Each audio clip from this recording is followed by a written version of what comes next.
இஸ்ரேலிய பிரதமர் Benjamin Netanyahu அமெரிக்க அதிபர் டொனால்ட் ட்ரம்பை சந்தித்து பேச்சுவார்த்தைகளை நடத்தி வருகிற இந்த காலகட்டத்துக்குள்ளாக இஸ்ரேலிய இராணுவத்திற்கு எதிரான தாக்குதல்களை பாலஸ்தீன விடுதலை இராணுவம் உச்சமாக நடத்தி இருப்பது மாபெரும் பரபரப்பை இஸ்ரேலுக்குள் மாத்திரமல்ல சர்வதேச அளவிலும் உண்டாக்கி இருக்கிறது. பத்திரிகைகள் வெளியிட்டிருக்கக்கூடிய செய்திகளின் பிரகாரம் இந்த தாக்குதல் பாலஸ்தீன விடுதலை இராணுவத்தால் நன்கு திட்டமிடப்பட்ட பக்கா பிளானோடு இறக்கப்பட்ட ஒரு தாக்குதலாக அறியப்படுகிறது. அது எப்படி நடக்குதுன்னு சொன்னா, வான்வழி தாக்குதல்கள் நடத்திய ஒரு சொற்ப நேரத்துக்குள்ளாக படு வேகமாக பாலஸ்தீன விடுதலை இராணுவம் கன்னிவெடிகளை புதைத்திருக்கிறது, இஸ்ரேலிய ஆக்கிரமிப்பு இராணுவத்தை எதிர்கொண்டிருக்கிறது என்பதுதான் இந்த இடத்துல ட்விஸ்டாக இருக்கக்கூடிய விவகாரமாகவும் பார்க்க முடியும். இந்த பாராளுமன்ற உறுப்பினர் பேசும்போது என்ன சொல்றாருன்னா, பலமுறை ஆக்கிரமிக்கப்பட்ட அதே இடத்தில் நம்முடைய அதிகாரிகள், நம்முடைய வீரர்கள் கொல்லப்பட்டிருக்கிறார்கள். அது எப்படின்னு கேட்கிறாரு. அந்த மன உறுதிங்கிற அந்த ஈமானிய உறுதி என்பது அந்த மக்களுக்கு அல்லாஹ் தஆலா அவ்வளவு அற்புதமாக கொடுத்திருக்கிறான்.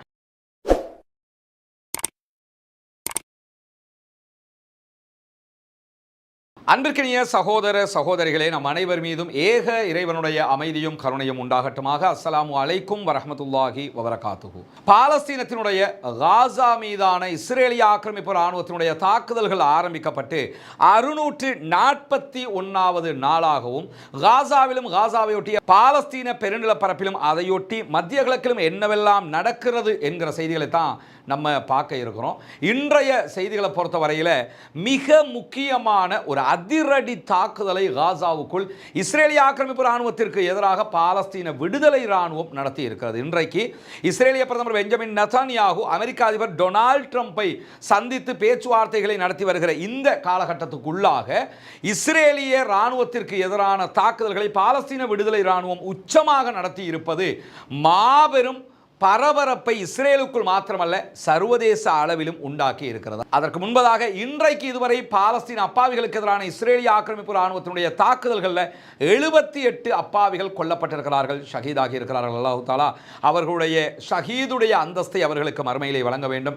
இணை வைக்காத பட்சத்தில் அவர்கள் ஷஹீதுகளாக கணிக்கப்படுவார்கள். இஸ்லாமிய மார்க்கத்தினுடைய கோட்பாட்டின் பிரகாரம் அல்லாஹ் அவர்களுக்கு உயர்தரமான சொர்க்கச்சோலைகளை வழங்க வேண்டும் என்கிற பிரார்த்தனைகளோடு 220க்கு மேற்பட்டவர்கள் படுகாய அடைந்திருக்கிறார்கள் என்கிற செய்திகளும் வெளியாகி இருக்கிறது. இந்த நிலையில தான் என்ன நடந்தது காசாவுக்குள் என்று பார்த்தீங்கன்னு சொன்னா, காசாவுக்குள்ள பாலஸ்தீன விடுதலை இராணுவத்துக்கும் இஸ்ரேலுக்கும் இடையிலான தாக்குதல்கள் ரொம்ப உக்கிரமாக நடந்து வரக்கூடிய நேரத்தில் பாலஸ்தீன விடுதலை இராணுவத்தினுடைய தாக்குதல் காரணமாக 5 இஸ்ரேலிய ஆக்கிரமிப்பு இராணுவத்தை சேர்ந்தவர்கள் கொல்லப்பட்டிருப்பதாகவும் 14 பேர் படுகாயம் அடைந்திருப்பதாகவும் இஸ்ரேலிய ஆக்கிரமிப்பு இராணுவம் தகவல் வெளியிட்டிருக்கிறது. ஆனால் இந்த தகவலை பொறுத்தவரையில் இது சுருக்கப்பட்ட உண்மை மழுங்கடிக்கப்பட்ட செய்தி என்கிறதையும் நம்ம புரிஞ்சுக்கிறோம். ஏன்னா கிட்டத்தட்ட 20க்கு மேற்பட்டவர்கள் காசாவிலே இதுவரைக்கும் இந்த தாக்குதலில் மாத்திரம் கொல்லப்பட்டிருக்கிறார்கள்.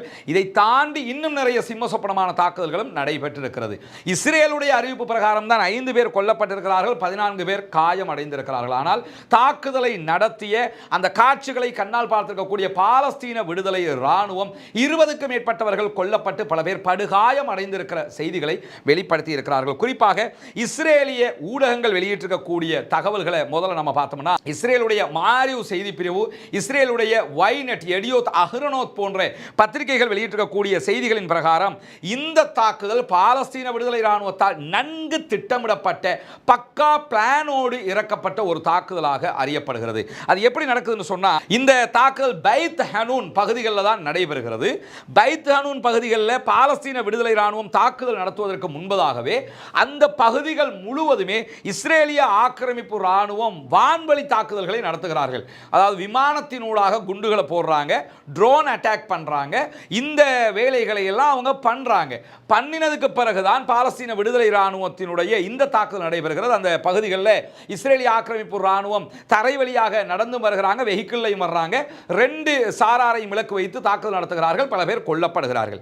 இப்பொழுது உள்ள விவகாரம் என்னன்னு சொன்னா, ஆல்ரெடி வான்வழி தாக்குதல்களை அந்த இடத்துல இஸ்ரேலிய ஆக்கிரமிப்பு இராணுவம் நடத்தினதுக்கு பிறகுதான் இந்த தாக்குதல்களை பாலஸ்தீன விடுதலை இராணுவம் நடத்துகிறது. எனவே வான்வழி தாக்குதல்கள் நடத்திய ஒரு சொற்ப நேரத்துக்குள்ளாக படு வேகமாக பாலஸ்தீன விடுதலை இராணுவம் கன்னிவெடிகளை புதைத்திருக்கிறது, இஸ்ரேலிய ஆக்கிரமிப்பு இராணுவத்தை எதிர்கொண்டிருக்கிறது என்பதுதான் இந்த இடத்துல ட்விஸ்டாக இருக்கக்கூடிய விவகாரமாக இருப்பதாகவும் பார்க்க முடியும்.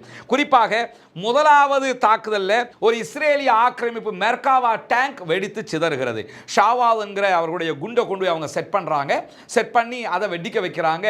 அது வெடிச்சு சிதறுது. குறைஞ்சது 5 பேர் அவர்த்திலேயே அவுட் ஆகியிருப்பாங்க. அது நமக்கு தெரியும். மெர்காவா டேங்கை பற்றி பலமுறை பார்த்துருக்கிறோம். ரெண்டாவது வெடிகுண்டு ஒரு மீட்பு படையை குறிவைத்து நடத்தப்படுகிறது. அதில் செத்தவங்களை காப்பாற்றுறதுக்காக ஒரு குரூப் வர்றாங்க. அவங்க மேலே அட்டாக் பண்ணுறாங்க. அது ரெண்டாவது வெடிகுண்டு தாக்குதலாக இருக்குது. ஸ்னைப் அட்டாக் கிடையாது. அடுத்தது வெப்பனால தூரத்தில் நின்று துப்பாக்கி சூடு நடத்தப்படலை. முதன்மையாக வெடிகுண்டு தாக்குதல். காப்பாற்ற வந்தவங்க இரண்டாவது வெடிகுண்டில் சிக்கிறாங்க. அதில் ஒரு படை அழிகிறது. அதற்கு பிறகு மூன்றாவது கூடுதல் மீட்பு படை வருகிறது. அவர்கள் குறிவைக்கப்படுகிறார்கள். அவர்களும் அழிக்கப்படுகிறார்கள். நான்காவது தாக்குதலை பொறுத்தவரையில் வெடிக்கக்கூடிய குண்டுகள், அதே போன்று துப்பாக்கிகள், சிறிய ரக ஆயுதங்களை கொண்டு தாக்குதல்களை நடத்தினார்கள் பாலஸ்தீன விடுதலை ராணுவம் என்கிறது இஸ்ரேலிய ஆக்கிரமிப்பு ராணுவம். எனவே 3 படைகளை நோக்கி இந்த தாக்குதல் நடத்தப்பட்டிருக்கிறது. 3 படைகள் அழிக்கப்பட்டிருக்கிறது. ஒரே இடத்துல இந்த சம்பவம் நடைபெற்றிருக்கிறது. இந்த தாக்குதல்களில் படுகாயம் அடைந்த பல பேரையும் இஸ்ரேலுடைய ஹெலிகாப்டர்கள் மீட்பு பணியை மேற்கொண்டிருப்பதாகவும், இஸ்ரேலுடைய ஷொராக்கா மருத்துவமனை உள்ளிட்ட பல மருத்துவமனைகளில் இந்த ஹெலிகாப்டர்கள் தரை இறங்கி இருப்பதாகவும் இஸ்ரேலி டைம்ஸ் உள்ளிட்ட அவர்களுடைய பத்திரிகைகளை செய்தி வெளியிடுகிறது. சரி, இந்த தாக்குதல் எப்படி நடைபெற்றது என்று சொல்லி மேலதிகமாக நீங்க பார்த்தீங்கன்னு சொன்னா, பைத் ஹனூன் தாக்குதலை பொறுத்தவரையில் 2 பட்டாலியன்கள் அந்த இடத்துல பாலஸ்தீன மக்களுக்கு எதிரான தாக்குதல்களை மேற்கொண்டு வந்தது. பாதுகாப்பு பணியில் எங்க ஆட்கள் ஈடுபட்டு இருந்தாங்க என்கிறது இஸ்ரேல். பாதுகாப்பு பணி ஒன்றும் கிடையாது. பாலஸ்தீன அப்பாவிகள் மீதான தாக்குதல்களை நடத்தி வர்றாங்க. 2 பட்டாலியன் அந்த இடத்துல இருக்கிறாங்க. இந்த 2 பட்டாலியன் கொல்லப்படுகிறது. அதற்கு பிறகுதான் என்ன பண்ணுறாங்கன்னு சொன்னா, உதவிக்கு வந்தவர்களும் கொல்லப்படுகிறார்கள். அதே போன்று இதுல 97வது நெட்ஸா யஹூதா பட்டாலியன் மிக முக்கியமாக இருக்கிறது. இன்றைக்கு பாலஸ்தீன விடுதலை அமைப்பு வெளியிட்டிருக்கக்கூடிய அறிக்கையிலையும் நெட்ஸா யஹூதா பட்டாலியன் தங்களுடைய தாக்குதல்களை காசாவுக்குள் நிறுத்தாவிட்டால் மொத்தமாக அழிப்போம் என்றும் சொல்லி இருக்கிறார்கள். இப்படியான நேரத்தில் 97வது நெட்ஸா யஹூதா பட்டாலியன் அவர்களுடைய ஒரு படை ஒரு ரோடை கடந்து போறாங்க. நடந்து ரோடை கடந்து கால்நடையாக போகிற நேரத்தில் தான் இந்த கன்னி வெடியில சிக்கிறாங்க. வெடிச்சு சிதறுகிறது. காயமடைந்தவங்களை வெளியேற்றுவதற்காக திருப்பி ஒரு குழு வருகிறது. அதன் மீதும் தாக்குதல் நடத்தப்படுகிறது. அவர்களும் கொல்லப்படுகிறார்கள். ஏற்கனவே நம்ம சொன்ன மாதிரி மீண்டும் வந்த துணைப்படையினரிடையே கூடுதல் உயிரிழப்புகளை ஏற்படுத்தும் விதமாக பாலஸ்தீன விடுதலை ராணுவம் தாக்குதல்களை நடத்தியது மட்டுமல்லாமல் தொலைதூரத்தில் இருந்து கட்டுப்படுத்தக்கூடிய கன்னி வெடிகளை பாலஸ்தீன விடுதலை ராணுவம் பயன்படுத்தி இருக்கிறது என்கிறது இஸ்ரேலிய ஆக்கிரமிப்பு ராணுவம். எனவே தூரத்தில் நின்று தான் இதை கண்ட்ரோல் பண்ணியிருக்கிறாங்க, பக்கத்தில் இல்லை என்று சொல்லி இஸ்ரேல் சொல்கிறது. ஆனால் அவங்க பக்கத்தில் ஒரு பங்கருக்குள்ள கூட இருந்திருக்கலாம். அது இவர்களால் கண்டுபிடிக்க முடியாது என்பதையும் நம்ம புரிந்து கொள்ளுகிற அதே நேரத்தில் இஸ்ரேலுடைய பாராளுமன்றம் நெசட்டினுடைய உறுப்பினர், இஸ்ரேலுடைய பார்லிமெண்ட் மெம்பராக செயல்படக்கூடிய மெராவ் பென் அரி இன்றைக்கு ஒரு ஆதங்கத்தை வெளியிட்டிருக்கிறாரு இந்த தாக்குதலுக்கு பிறகு. ஏன்னா பிரைம் மினிஸ்டர் அமெரிக்காவில் இருக்கிறார். அவருக்கு தகவல் சொல்லப்பட்டிருக்கிறதாக அவருடைய ஊடகங்கள் சொல்லுகிற அதே நேரம் இந்த பாராளுமன்ற உறுப்பினர் பேசும்போது என்ன சொல்றாருன்னா, பல முறை ஆக்கிரமிக்கப்பட்ட அதே இடத்தில் நம்முடைய அதிகாரிகள், நம்முடைய வீரர்கள் கொல்லப்பட்டிருக்கிறார்கள். அது எப்படின்னு கேட்கிறாரு. ஏன்னா இந்த பகுதியை, பைத் ஹனூன் பகுதியை நம்ம கண்ட்ரோல்ல இருக்குதுங்கிறீங்க, நம்ம ராணுவம் தான் அங்கே இருக்குதுங்கிறீங்க, பல முறை நம்ம அதை ஆக்கிரமிச்சிட்டோம்னு சொல்றீங்க. அப்படி இருக்கும்போது நம்ம ஏரியாவுக்குள்ள எப்படி கண்ணி வெடி வைத்தார்கள், நம்ம ஏரியாவுக்குள்ள குண்டுகளை கொண்டு எப்படி புதைச்சாங்க, நம்ம ஏரியாவுக்குள்ள எப்படி இந்த சிஸ்டத்தில் இந்த குண்டை வெடிக்க வச்சாங்க, இது நம்முடைய படு தோல்வி இல்லையா என்று சொல்லி இன்றைக்கு இஸ்ரேலுடைய நெசட் உறுப்பினராக இருக்கக்கூடிய மெராவ் பென் அரி கேட்கறது மட்டுமல்லாம யுத்தத்தை முடிவுக்கு கொண்டு வர வேண்டும் என்று இஸ்ரேலிய ராணுவ தளபதி இயால் ஜமீர் அடிக்கடி சொல்லிக்கிட்டு இருக்கிறாரு. அதற்குரிய காலம் இதுதான். இதை ஆதரித்து யுத்தத்தை முடிவுக்கு கொண்டு வர்றதுக்கு பதிலாக கேபினெட்டில் இருக்கக்கூடிய அமைச்சரவையில் இருக்கக்கூடிய அமைச்சர்களும் நெத்தன்யாகும் மீண்டும் மீண்டும் என்ன பண்றாங்கன்னு சொன்னா, நமக்கு காசாவில் பாதுகாப்பு இல்லை, எனவே யுத்தம் பண்ணணுங்கிறாங்க. மீண்டும் மீண்டும் யுத்தம் பண்ணி நம்ம மக்களை கொண்டு புதைக்காதீங்க, நம்ம மக்களை சாகடிக்காதீங்க, யுத்தத்தை நிறுத்துங்கள் என்று சொல்லியிருப்பது மட்டுமல்லாமல் இன்னும் ஒரு இஸ்ரேலுடைய நெசட் உறுப்பினராக இருக்கக்கூடிய ராம் பென் பராக் வெளியிட்டிருக்கக்கூடிய அறிக்கையில் என்ன சொல்றாருன்னா, காசாவில் ஒவ்வொரு கூடுதல் நாளும் நம்முடைய சாதனைகளை அரித்து கொண்டிருக்கிறது. நாம் அங்க ஜெயிக்கவே இல்லை, ஜெயிச்சதா நீங்க பீத்திக்கிட்டு இருக்கிறீங்கல்ல, அதை கூட இல்லாமல் ஆக்கிக்கிட்டு இருக்கு, நம்ம மக்கள் செத்துக்கிட்டு இருக்கிறாங்க. எனவே உடனடியாக இந்த தாக்குதல்களை நிறுத்துவதற்கு வழி சமாதானம் தான். பாலஸ்தீன விடுதலை ராணுவத்தோடு நாம் வெற்றி பெற முடியாது, நம்மகிட்ட எவ்வளவு பலம் இருந்தாலும் நம்ம தோத்துக்கிட்டு தான் இருக்கிறோம்னு சொல்லி இஸ்ரேலுடைய பாராளுமன்ற உறுப்பினர்களே வெக்க வெக்கத்தை விட்டு இனிமேலும் முடியலடா என்று சொல்லுகிற காட்சிகள் வெளியாகி இருக்கிற அதே நேரம் இன்றைக்கு மீண்டும் பாலஸ்தீன விடுதலை இராணுவத்தினுடைய ஊடக பேச்சாளர் media spoke person Abu Ubaida களத்திற்கு வந்திருக்கிறார். நான் அபு உபைதாவுடைய செய்திகள் வராதான்னு பல பேரும் கேட்டுக்கொண்டிருக்கக்கூடிய நேரத்தில் தான் அபு உபைதாவினுடைய செய்தி வெளியாக இருக்கு. இங்கே நீங்கள் பார்க்கலாம், அபு உபைதா அறிக்கையை வெளியிட்டிருக்கக்கூடிய அந்த நேரத்தில் வல்லதீன ஜாஹது ஃபீனா லனஹதியன்னஹும் சுபுலனா என்கிற ஒரு அற்புதமான குர்ஆனுடைய வசனம் 29வது அத்தியாயம் சூரா அல் அன்கபூத்தினுடைய 69வது வசனமாக இருக்கிறது. வல்லதீன ஜாஹது ஃபீனா, நம்முடைய விவகாரத்தில் யார் உழைக்கிறார்களோ லனஹதியன்னஹும் சுபுலனா, நாம் அவர்களுக்கு நமது வழிகளை காட்டுவோம் என்று இறைவன் சொல்லக்கூடிய அற்புதமான ஒரு வசனத்தை தான் அபு உபைதா என்ன பண்றாருன்னு கேட்டா இன்றைக்கு சுட்டிக்காட்டி இந்த அறிவிப்பை வெளியிட்டிருக்கிறார். அபு உபைதாவுடைய செய்தி இல்லையான்னு பல பேரும் கேட்பாங்கன்னா, இந்த யுத்தத்தில் ரொம்ப பாப்புலரான ஒரு பர்சனாக மாறி இருக்கிறவர் அபு உபைதா. காசாவில் நடக்கக்கூடிய இந்த சண்டைகளை அவர் தான் மக்களுக்கு திரும்ப திரும்ப என்ன நடக்குதுங்கிற விவகாரங்களை சொல்லிக் கொண்டிருக்கிறாரு. அப்படியான சூழல்ல தான் குர்ஆனுடைய வசனத்தோடு அபு உபைதா இன்றைக்கு செய்தி ஆரம்பித்திருக்கிறார். எதிரிகளுக்கு தினமும் கூடுதல் இழப்புகளை நாங்கள் கொடுத்து கொண்டிருக்கிறோம் என்கிறார். ஒவ்வொரு நாளும் எங்க தரப்பிலிருந்து நிறைய இழப்புகளை அவர்கள் சந்திக்கிறார்கள். நெதன்யாகு எடுக்கக்கூடிய மிக முட்டாள்தனமான முடிவே என்னன்னு சொன்னா, தன்னுடைய படைகளை காசாவுக்குள் வைத்துக் கொண்டிருப்பது. அதை புத்திசாலித்தனம்னு நெதன்யாகு எடுக்கிறாரு. ஆனால் அவங்க ஆக்களை நாங்கள் கொண்டுகிட்டு இருக்கிறோம், எனவே அது முட்டாள்தனமான முடிவு என்று சொல்லக்கூடியவர் தொடர்ந்து பேசும்போது, எங்கள் காசா மக்களுடைய மன உறுதியும் எங்கள் மக்களுடைய பாதுகாப்புக்காக செயல்படக்கூடிய பாலஸ்தீன விடுதலை இராணுவத்தினுடைய போராளிகளுடைய துணிச்சலும் மட்டுமே சமன்பாடுகளை தீர்மானிப்பதிலும் எதிர்காலத்தை வடிவமைப்பதிலும் முன்னிற்குமே தவிர வேறு எதுவும் முன்னிற்காது என்கிறார். எங்க மக்கள் முடிவெடுப்பாங்க, எங்க படைகள் முடிவெடுக்கும், உங்களால் அதை எதுவும் தீர்மானிக்க முடியாது என்று சொல்லக்கூடியவர் என்ன சொல்றாருன்னா, எங்க மக்களுடைய மன உறுதியை நாங்கள் பாராட்டுகிறோம். உண்மையிலே அதை அந்த வார்த்தைகளால் வடிக்க முடியாது. அந்த மன உறுதிங்கிற அந்த ஈமானிய உறுதி என்பது அந்த மக்களுக்கு அல்லாஹ் தஆலா அவ்வளவு அற்புதமாக கொடுத்திருக்கிறான். இவ்வளவு 641வது நாளாக சண்டை நடக்கிறது, உண்ண உணவில்லை, குடிப்பதற்கு தண்ணீர் இல்லை, எடுப்பதற்கு மருந்துகள் இல்லை, குழந்தைகளை அகோரமாக இஸ்ரேல் கொன்று குவித்துக் கொண்டிருக்கிறது. அப்பொழுதும் பாலஸ்தீன மக்கள் எங்கள் மண் எங்களுக்கு வேண்டும் என்று உறுதியோடு இருக்கிறார்கள் என்றால் அது அவர்களுடைய மன உறுதியை காட்டுகிறார். அதே நேரம் காசா பகுதியினுடைய வடக்கில் இருந்து தெற்கு வரைக்கும் எங்களுடைய ராணுவம் நடத்துகிற தாக்குதல்கள் இஸ்ரேலிய ஆக்கிரமிப்பு ராணுவத்திற்கு கூடுதல் இழப்புகளை தினம்தோறும் ஏற்படுத்துகிறது. சிக்கலான பெய்த் ஹனூனுடைய நடவடிக்கைகள் ஒரு பாடமாக இஸ்ரேலுக்கு அமைய வேண்டும் என்று சொல்லக்கூடிய அபு உபைதா தொடர்ந்து என்ன சொல்றாருன்னு கேட்டா, பலவீனமான ஆக்கிரமிப்பு ராணுவத்தினுடைய கௌரவத்திற்கும் அவர்கள் பாதுகாப்பானது என்று நினைத்த பகுதிகளில் அவர்களுடைய பிரிவுகளுக்கும் ஒரு பலத்த அடியை கொடுத்திருக்கிறோம். பலவீனமான ஒரு ராணுவம் இஸ்ரேல் ராணுவம், ஆனால் அவங்க எங்களுடைய பகுதி நாங்கள் ரொம்ப பாதுகாப்பாக இருக்கிறோம், எங்கள் ராணுவம் கண்ட்ரோலில் வச்சிருக்குன்னு சொல்லக்கூடிய பெய்த் ஹனூனுக்குள்ள புகுந்து தான் இந்த தாக்குதல்களை நாங்கள் அடிச்சிருக்கிறோம்.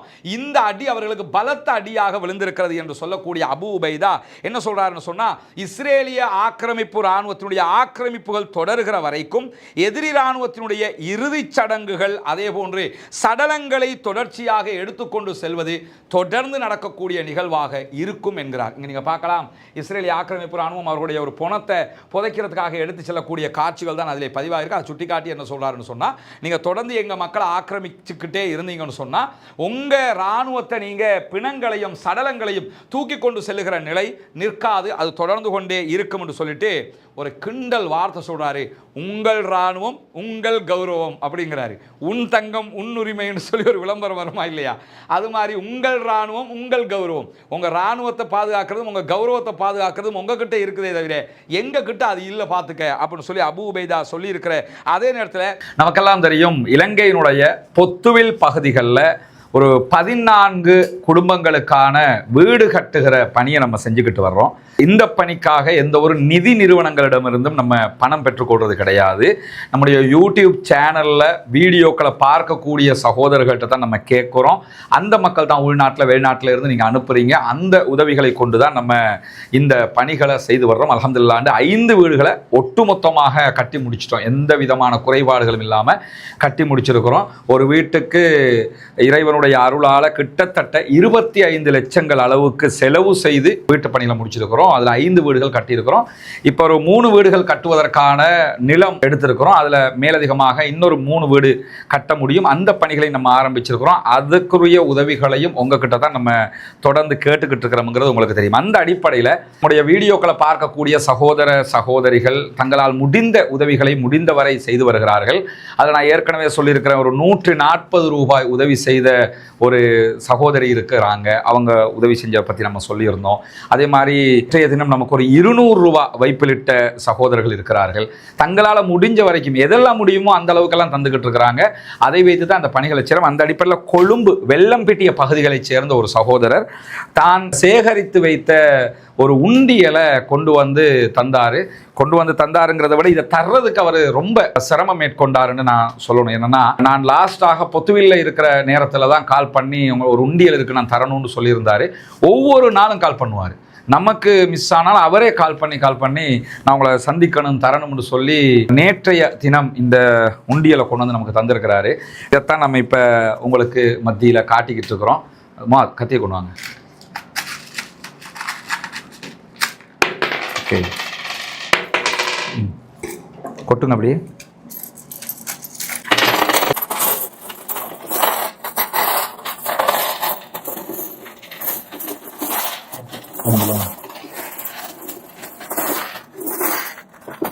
எல்லாமே இலங்கையினுடைய நாணயங்கள், 10 ரூபாய் நாணய குட்டிகள்.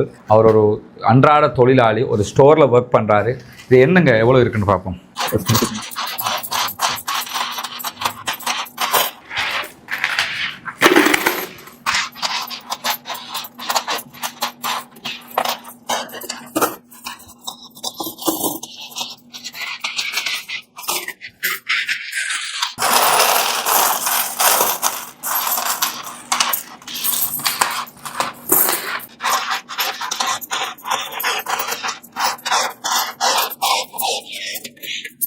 மொத்தம் 9503 ரூபா இருக்குது. இது உண்மையிலே அவர் இந்த நாணய குத்திகளை பார்த்தா அவங்களுக்கு தெரியும்.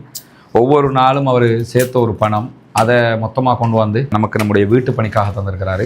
அல்லாஹ் அவருக்கு அருள் புரியணும். அவருடைய இந்த பணிக்கான உதவிக்கு அல்லாஹு தாலா மென்மேலும் பரக்கத் செய்யணும் என்கிற பிரார்த்தனைகளோடு உங்களால் முடிந்த உதவிகளை இந்த பணிக்காக செய்யுங்க. நம்ம அல்லாஹுக்காக செய்யக்கூடிய பணி சிறுக சிறுக சேமித்து தான் இந்த பணியை நம்ம செஞ்சுக்கிட்டு இருக்கிறோம். எனவே இதுவரைக்கும் 5 வீடுகள் கட்டியிருக்கிறோமுங்கிறதே ஒரு பாரிய வெற்றியாகத்தான் நான் பார்க்குறேன். என்னென்னா, சாதாரணமாக முடிக்கிற விஷயம் இல்லை, முழுமையான கட்டமைப்போடு முடிச்சிருக்கிறோம். அதே மாதிரி அடுத்த 3 வீடுகளும் அல்லாஹுவை நம்பி அல்லாஹுக்காக நீங்கள் உதவி செய்வீர்கள் என்கிற நம்பிக்கையில் தான் நம்ம அடுத்து ஆரம்பிக்கிறோம். எனவே அதற்கான உங்களுடைய உதவிகளையும் பேருதவிகளையும் நாங்கள் எதிர்பார்க்கிறோம். அல்லாஹு தாலா நம் அனைவரையும் நல்ல பணிகளில் ஒன்றிணைக்க வேண்டும் என்கிற பிரார்த்தனைகளோடு நபிகள் நாயகம் ஸல்லல்லாஹு அலைஹி வஸல்லம் அவர்கள் நமக்கு காட்டிய வழிமுறைகள் பிரகாரம் சிறுக சிறுக நம்ம சேமித்து கொடுக்கக்கூடிய இந்த தர்மங்கள் ஒரு சிறு துளி தர்மமாக இருந்தாலும் அது ஒரு பெருவெள்ளமாக இறைவனிடத்திலே மாற காத்து கொண்டிருக்கிறது. தக்குன்னார வள விஷுக்கி தம்ரா என்றார்கள் ரசூலுல்லாஹ். ஒரு ஈச்சப்பழத்தினுடைய ஒரு துண்டு தான் உங்கள்கிட்ட இருந்தாலும் அதை தர்மம் செய்து நீங்கள் நரகத்தை விட்டும் பாதுகாத்து கொள்ளுங்கள் என்று சொன்னார்கள். ஒரு கூலி வேலை செய்யக்கூடிய ஒரு ஸ்டோர் ரூமில் ஒர்க் பண்ணக்கூடிய ஒரு சகோதரர், அவர் தன்னால் முடிந்த உதவியாக இதை செய்திருக்கிறாருங்கிறத நாங்கள் மனமு மகிழ்ச்சியாக ஏற்றுக்கொள்கிறோம். இதை நம்ம உங்களுக்கு ஏன் காட்டுறோம்னு சொன்னாலே இந்த மாதிரி தான் இந்த பணிகள் முன்னெடுக்கப்படுகிறது. எனவே இதற்காக உங்களால் முடிந்த உதவிகளை வாரி வழங்குங்கள். முன்னால் தெரிகிற நம்முடைய வங்கி கணக்கிலக்கத்திற்கு நேரடியாகவே நீங்கள் வைப்பு செய்ய முடியும். அதற்கு வைப்பு செய்ய முடியாத கட்டத்தில் இருக்கக்கூடிய வெளிநாடு வாழ் சகோதரர்கள் முன்னால் இருக்கிற என்னுடைய தொலைபேசி இலக்கம் மற்றும் வாட்ஸ்அப் இலக்கத்திற்கு நீங்கள் தொடர்பு கொள்ளுங்கள். எப்படி நீங்கள் அதுக்கு உதவி செய்ய முடியும் என்கிற வழிகாட்டுதல்களை உங்களுக்கு தருவதற்கு நாம் தயாராக இருக்கிறோம். அல்லாஹு தஆலா நம் அனைவரையும் நல்ல பணிகளில் ஒன்றிணைப்பானார். 7 பெட்டாலியன்ஸ் 7 படைப்பிரிவின் மீது இன்றைக்கு ஒரே நாளில் தாக்குதல் நடத்தியிருக்கிறார்கள். ஒரே நேரத்தில் 20க்கும் மேற்பட்டவர்கள் அங்கே கொல்லப்பட்டிருக்கிறாங்க. இங்கே கொல்லப்பட்டவங்களுடைய எண்ணிக்கைகள் வரல. எப்படி கூட்டி கழிச்சு பார்த்தாலும் குறைந்தது 50 பேர் அளவுக்கு இன்றைக்கு கொல்லப்பட்டிருக்க வேண்டும் என்பதை நம்ம புரிந்து கொள்ள முடிகிற அதே நேரம் இன்றைக்கு இஸ்ரேலிய ஆக்கிரமிப்பு ராணுவத்தினுடைய ராணுவ ரேடியோ ஒரு செய்தியை வெளியிட்டிருக்கிறாங்க. என்னன்னா, பாலஸ்தீன விடுதலை போராளிகள் மிகவும் துணிச்சலானவர்களாக மாறி இருக்கிறார்கள். இன்றைக்கு தானடா தெரியுது இத்தனை பேர் செத்துக்கிட்டு இருக்கிறாங்க. அவங்களுக்கு ரொம்ப துணிச்சல் வந்துருச்சு அப்படின்னு சொல்லி பாராட்டுகிற விதமான அறிக்கையில் என்ன சொல்கிறாங்கன்னு கேட்டால், சமீபத்திய காலகட்டங்களில் பாலஸ்தீன விடுதலை இராணுவம் துணிச்சலாக பல தாக்குதல்களை நடத்தி வருவதை இராணுவம் கண்காணிக்கிறது. மார்ச் மாதத்தில் மாத்திரம் சண்டைக்கு பிறகு பல இஸ்ரேலிய ஆக்கிரமிப்பு இராணுவத்தைச் சேர்ந்தவர்கள் கொல்லப்பட்டிருக்கிறார்கள்.